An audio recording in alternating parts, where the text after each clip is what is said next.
Sir, रलिया सांसद के जो बयान आया है सर, क्या लगता है उन्हें तोड़ मरोड़ के पेश नहीं किया जाएगा?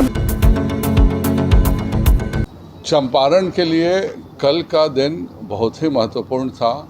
कल कैबिनेट कमेटी ऑन इकोनॉमिक्स ने हम सबों को 4,553 करोड़ रुपए की सौगात देने का निर्णय किया।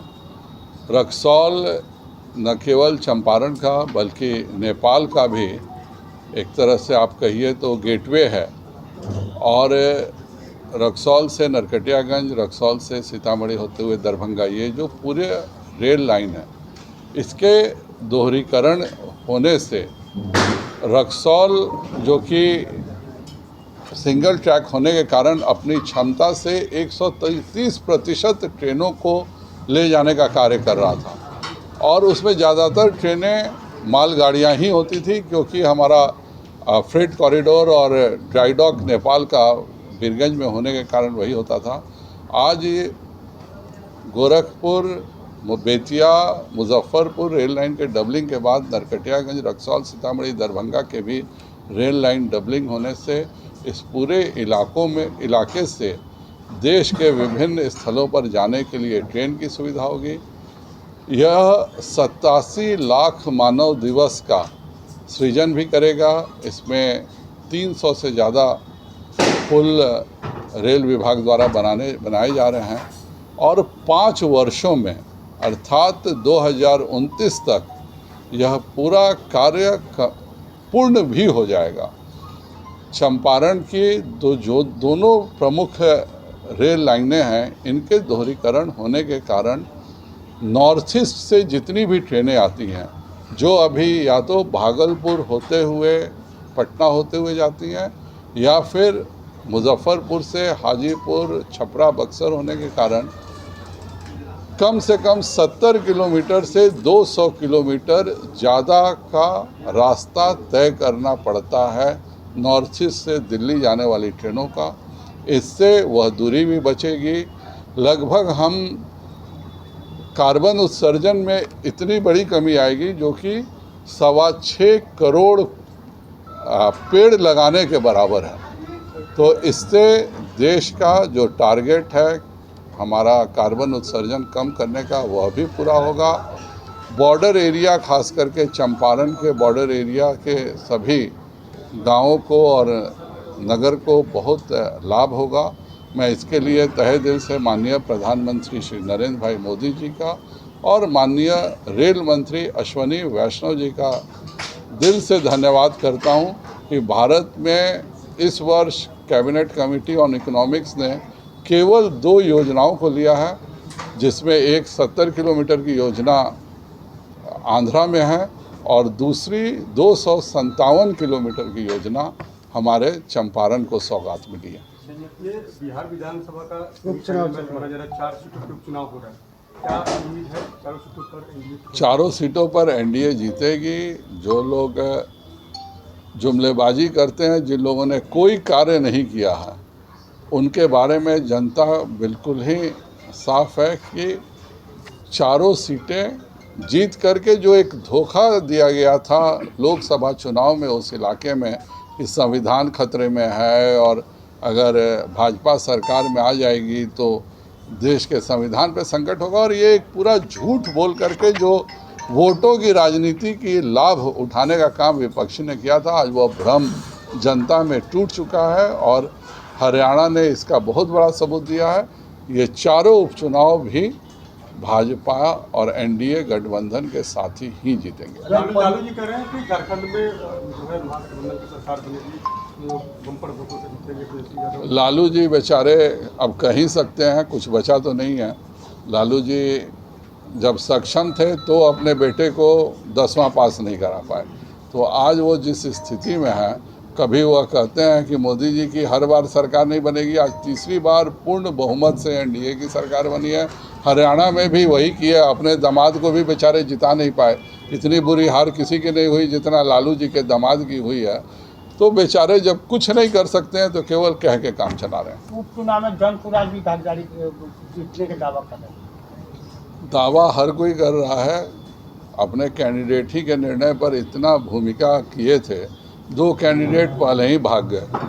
इतना भी वो अपने आप को इलेक्शन मैनेजर कहते हैं और यह भी नहीं जानते हैं कि जिसको टिकट दें वह कम से कम जो नियम है मिनिमम अहर्ता है कि भाई उसको बिहार का नागरिक होना चाहिए, यह भी समझने का कष्ट नहीं किए। मैनेजमेंट करना, पैसे लेकर के चुनाव लड़वाना और खुद चुनाव लड़ने में बहुत का फर्क होता है। इस बार उन्हें मालूम शराबबंदी के लिए काफी ये चल रहा है कि शराबबंदी जदयू का उपनाम तेजस्वी ने दे दिया है। जो भी तेजस्वी दें और जो शराबबंदी हटाने की बात कर रहे हैं, 2 साल हमारे क्षेत्र में भी इतना घूमने के बाद प्रशांत किशोर जी को यही ज्ञान हुआ कि 2 अक्टूबर 2024 को उन्होंने गांधी जी के सपनों को साकार करते हुए शराबबंदी खत्म करने का जो निर्णय लिया है, गलतियां हैं, गलतियां सुधारा जाएगा, गलतियों को ठीक किया जाएगा। कल को ये भी कह सकते हैं कि भाई चाह करके भी हत्या नहीं रुक रहा है तो हम हत्या को खत्म करने का कानून, जो भी हत्या करे उसको कोई गिरफ्तारी नहीं होगी, हम वह कानून को भी समाप्त करेंगे, क्योंकि कानून बनने के बावजूद 70 साल में हत्या रुकी नहीं है। तो इस तरह की बकवास बातें वही कर सकता है जिसको राजनीतिक सोच नहीं है। सर, भारतीय जनता पार्टी का अलग अलग राज्यों में स्टैंड अलग क्यों रहता है? यूपी में शराबबंदी नहीं है, वहाँ पे तो भारतीय जनता पार्टी की पूरी सरकार। देखिए, हम लोग यहाँ गठबंधन दल के हैं और गठबंधन दल में सब मिलकर के एक सामूहिक निर्णय करते हैं। जो सामूहिक निर्णय होता है उस हिसाब से सब कुछ चलता है। सामूहिक निर्णय जो भी हुआ उस समय में उस निर्णय के साथ थे। हम लोग तो उस समय विरोधी दल के थे। जब नीतीश जी लाए तो भी हम लोगों ने कहा कि भाई आप केवल देसी दारू बंद करा रहे हैं, विदेशी क्यों नहीं बंद करा रहे हैं। तो भाजपा ने भी उनको समर्थन देके देसी विदेशी सभी शराब को बंद कराने का काम किया। तो हम लोग उस जिम्मेवारी से मुक्त नहीं हो सकते हैं। कमियां हैं, गलतियां हैं, गड़बड़ियां हैं, लेकिन उसको ठीक करना हम लोग का कर्तव्य है। कहीं कोई गड़बड़ी है तो उसके चलते हम सबों को छूट दे दें, यह कर्तव्य हमारा नहीं बनता। तेजस्वी यादव पर वेतन मतलब कि सैलरी घोटाले का आरोप लगा है। तेजस्वी जी पर कुछ भी आरोप लग सकता है। तेजस्वी जी खुद कंफ्यूज व्यक्ति हैं। जब बिहार में बाढ़ आया, जब हम सब बाढ़ की चिंता कर रहे थे अपने अपने क्षेत्रों में, तो तेजस्वी जी दुबई में रेगिस्तान का आनंद ले रहे थे। 2019 का भी समय याद कीजिए, पूरा बिहार बाढ़ में करा रहा था। उस समय भी तेजस्वी जी ऑस्ट्रेलिया में 20 दिन की छुट्टियां मना रहे थे। तो बिहार में जब संकट आता है तो वह विदेश में छुट्टियां मनाते हैं। संकट खत्म होने के बाद बिहार में आके बड़ी बड़ी बातें करते हैं। तीसरी बार सरकार बनी है, लेकिन बात को लेकर अभी तक कोई निराकरण नहीं हुआ है और हर एक साल अपना बिल्कुल हुआ है। मैं आप लोगों को साफ शब्दों में कह रहा हूँ। मैं खुद पिछले साल दिसंबर में नेपाल गया था। हमारा एक बिल्कुल समतल भूमि है, हमारे यहाँ बाढ़ नियंत्रण नहीं संभव है। माननीय प्रधानमंत्री नरेंद्र भाई मोदी जी ने नेपाल के साथ समझौता किया है कि हम 20,000 मेगावाट हाइड्रो बिजली खरीदेंगे, और यह एक इतना बड़ा समझौता है जिससे नेपाल को प्रतिदिन 20,000 मेगावाट की कमाई होगी।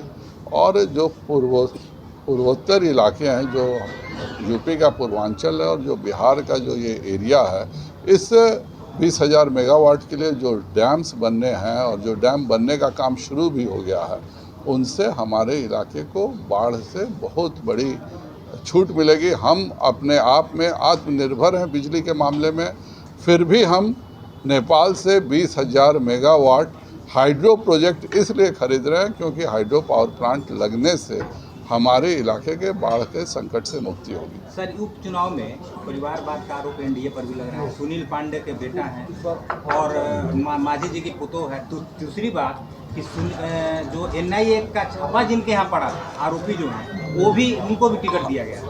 भारतीय जनता पार्टी ने जो 2 व्यक्तियों को टिकट दिया है, उसमें से अशोक सिंह जी महज 1800 वोटों से हारे थे और तरारी क्षेत्र में भी भाजपा ने अपना एक उम्मीदवार खड़ा किया था।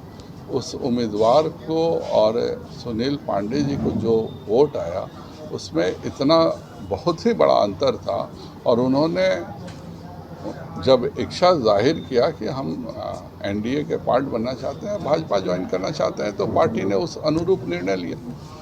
सर अररिया सांसद के जो बयान आया है सर, क्या लगता है उन्हें तोड़ मरोड़ को पेश नहीं किया जाएगा? बिल्कुल, उन्होंने कहा कि भाई सभी हिंदुओं को एक साथ संगठित रहना चाहिए, जाति बंधन तोड़ना चाहिए। यही बात माननीय योगी जी भी कहते हैं, वही बात उन्होंने भी कहा। लेकिन तेजस्वी जी की जितनी समझ है उस हिसाब से उन्होंने बिल्कुल ही मुद्दा दूसरा बना दिया। उनका यही कहना था, जब आप हिंदू स्वाभिमान यात्रा में संबोधित करें तो जाहिर बात है आप सभी हिंदुओं से अपील करें कि भाई सब हिंदू बन के रहिए, अपने अपने जाति में नहीं बटिए। लेकिन राजद इसमें अपनी राजनीतिक रोटियां सेकने लगा। हो गया कन्हैया जी, पत्रकार लोग